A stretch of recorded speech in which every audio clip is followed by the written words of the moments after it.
Hi friends, இங்கே பாருங்கள் எங்கள் வீட்டில் கத்திரிக்காய் செடி இருக்குது. நிறைய கத்திரிக்காய் காய்ச்சிருக்கு. இங்கே பாருங்கள் மிளகாய் செடி இருக்குது.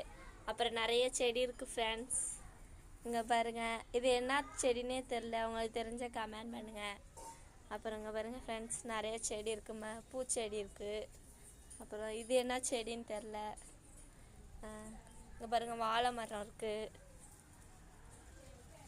இங்கே பாருங்கள் கருவேப்பிலை செடி இருக்குது, மாமரம் எல்லாம் இருக்குது ஃப்ரெண்ட்ஸ். நாங்கள் தோட்டம் வச்சுருக்கோம் ஃப்ரெண்ட்ஸ். உங்கள் வீட்டில் இருந்தால் கமெண்ட் பண்ணுங்கள்.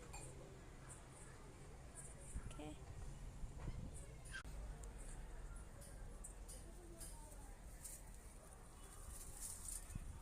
லைக் பண்ணுங்கள், ஷேர் பண்ணுங்கள், கமெண்ட் பண்ணுங்கள் ஃப்ரெண்ட்ஸ். இங்கே பாருங்கள் எத்தனை கத்திரிக்காய் இருக்குன்னு.